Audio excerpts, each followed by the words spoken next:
The campaigns from both sides have been accused of misleading, being mistaken, or at times even downright lying.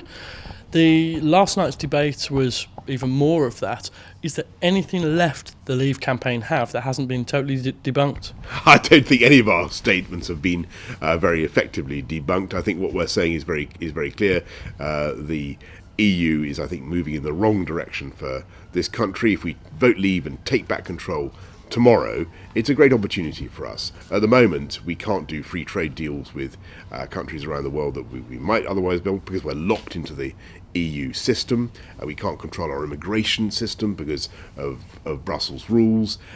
We can't cut energy costs for our industry, for instance, which is a very important consideration because of the way the EU works. We can't cut VAT on fuel. We can't cut VAT on sanitary products, for heaven's sake. There are all sorts of ways in which we could take back control of our democracy. That is what this is fundamentally all about. The EU is moving in the wrong direction. They want to turn it into a kind of United States of Europe. This is, I think, the only chance we will have in our lives to say that we don't think that's the right direction for this country and we want a different approach. And that's what I'd like to see.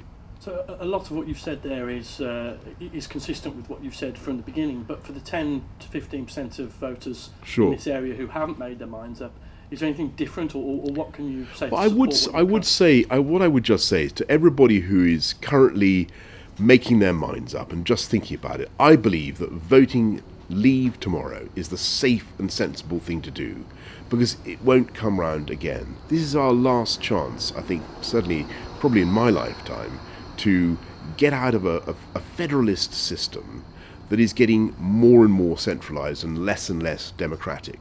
You saw what the Five Presidents report has to say about how to integrate the European economies. Who elected those people?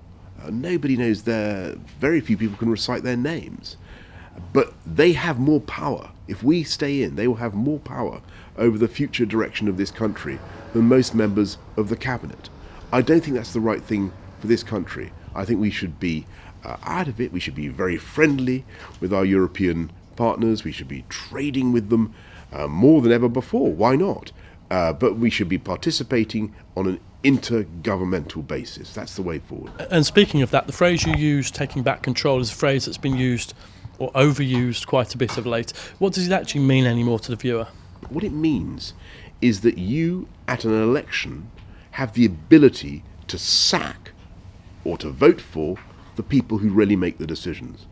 And if you have 60% of the law of your country coming one way or another, primary or secondary legislation, from Brussels, and if you don't know who those bureaucrats are and you don't elect them and they're not accountable to you, then I think it's very dangerous, because the reason democracy is so important is that it allows you to correct mistakes.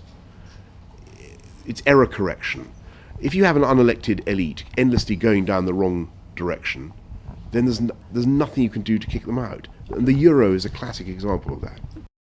And finally, Mr. Johnson, if we do vote to leave tomorrow, what will the next few weeks and months look like for this country? I think that what will happen is that the government will, obviously the most important thing is the government will make a statement about how it's going to respect the wishes of the people.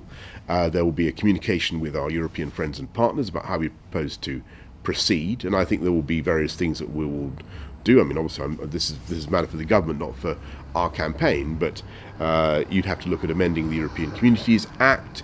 You'd have to be looking at what you're going to do to begin informal talks about negotiations.